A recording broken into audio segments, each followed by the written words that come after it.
Welcome back. Don't worry, I'm not going to sing.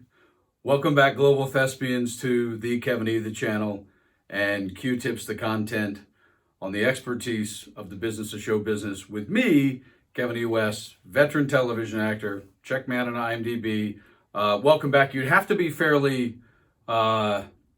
have a fair number of years under your life to remember the TV show Welcome Back, Kotter. So anyway, doesn't matter. I'm also the founder of the award-winning business organization, the Actors Network. And I like to always put that at the top, just in case you're coming right in the middle into a video and you don't know anything about me. That organization started in 1991. So I have been talking on the expertise of the business long before all these folk you may find out someplace on the internet one day. But along with that, working the entire time. And today, the video, as we continue with, I got my Best in the Business SAG-AFTRA Union shirt on. There we go. Today we're going to be doing the number 2 of the second 4. Okay, did the first 4, second 4. This is number 2, which I call language. All right. Now I know you're thinking, Kevin, what are you talking about? Language? I got language. Yes, I know you do, but as it is with any sector, any profession, any career, there's always the inside lingo, the inside jargon with which the players speak. The one unique thing, you guys, about show business, I say that a lot, show business, is that I'm a big advocate of not having the us and them, but the truth of the matter is there are performers and then there's kind of everybody else. And so they have their own language that they talk about. And one of the challenges that a lot of those folks have with engaging us folks is we sometimes don't speak their language to assist in a conversation. And it's really imperative that we learn. So now again, this is just, I'm pointing out this part of our profession. Down the road, I will dissect this for everyone. But for now, just know that having some sense of language that they use really helps as an actor, especially if you don't have a lot of credits, if you don't have a tremendous representative, if you're not established in whatever marketplace that you're working in.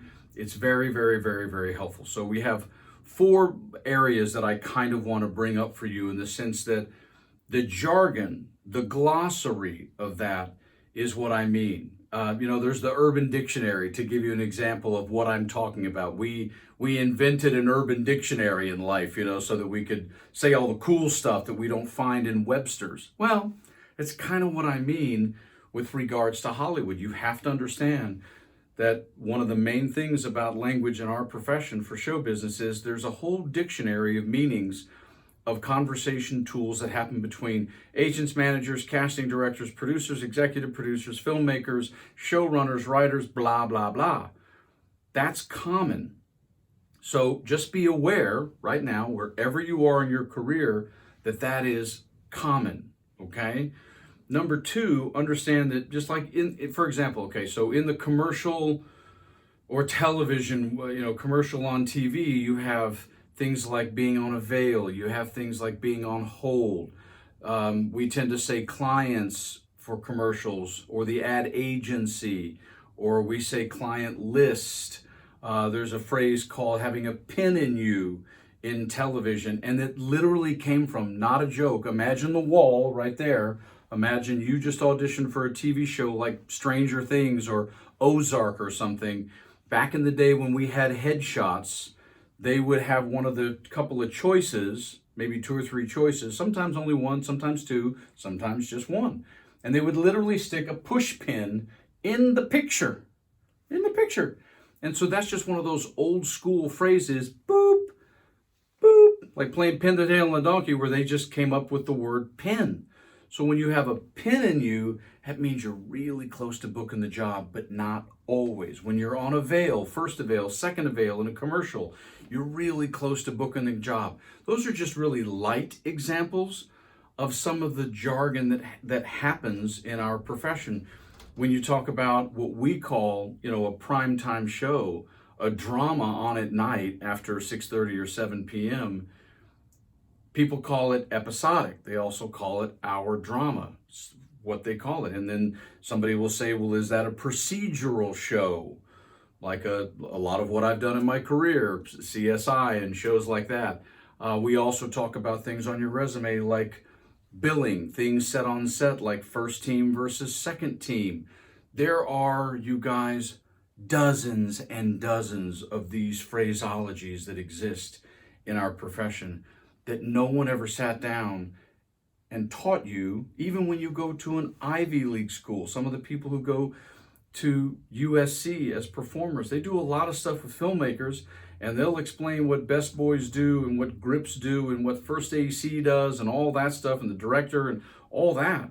But a lot of times we don't get the jargon as performers about all those folks and how they talk around and about us. Obviously, when you're auditioning or you're working, you have things, number 5 would be like, you have things like pre-read and matching your shot on set and a straight to producer read and a call sheet, and all those kinds of things are part of the language that makes up our profession. So you have just, number 1, reiterate, you have just an understanding, just have an understanding that we have a Hollywood dictionary, as it were, all over the planet at this point, because again, Hollywood's just transcendent for everywhere. You have things, language, phrases, idioms, cliches related to commercials and television surrounding everything in that aspect of the profession. You have other aspects surrounding underneath that, the specificity of the episodic or half hour or hour, or things related to billing and your resume that are part of negotiation deals. That's all part of this. And I know part of you thinks, Kev, dude, I don't need to know all this. And this last one, when you audition or you work on set, all of those phrases. I know part of us thinks, yeah, appreciate that, but that's not my job. No, I would disagree. It is part of your job, because other professions actually educate people when they get out of college with a 4-year degree with things like this that are analogous to this. And that's part of getting a degree. This is why I say we're the most undereducated profession, bar none. Because if this was doctor, lawyer, if you were in marketing or political science or other such fields where you got a degree, the version of this language and jargon would have been taught to you, no different than physics or chemistry or anything else. But we don't tend to do this. There's so much that's just left to, well, figure it out or learn it along the way. We'll play it by ear. I hear you.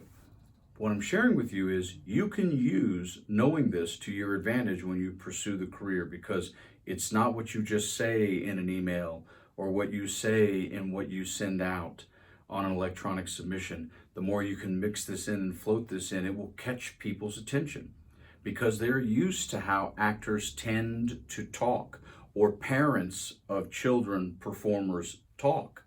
And the more you can talk in the way they talk, there literally is like, ah, a door opens, a light flies down. They're like, ooh, someone that I don't have to explain everything to. Yeah, that's part of it. And it's frustrating that this is the case in our profession, especially in the 21st century, but unfortunately, it is. And so, again, I'm going to spend a lot more on this as we go way down the road in the encyclopedia of the library of Kevin E. West's brain and the business of show business. But in the meantime, just know, be aware. I want you to be, these early videos on the channel are about certainly education and awareness and specificity, but it all is basically a big form of a foundation I'm laying with you and for you before I get deep, deep, deep into the pool and your head falls off. Okay, make sure you go to kevinewest.com, check out the blog, my book, get the book. 7 Deadly Sins, The Actor Overcomes. Like, subscribe, share, tell people, call friends, just, tell random strangers to come to the YouTube channel. And also make sure you follow me on Instagram, the Kevin E. All right, guys, we will see you soon. Be safe and be funny wherever you are.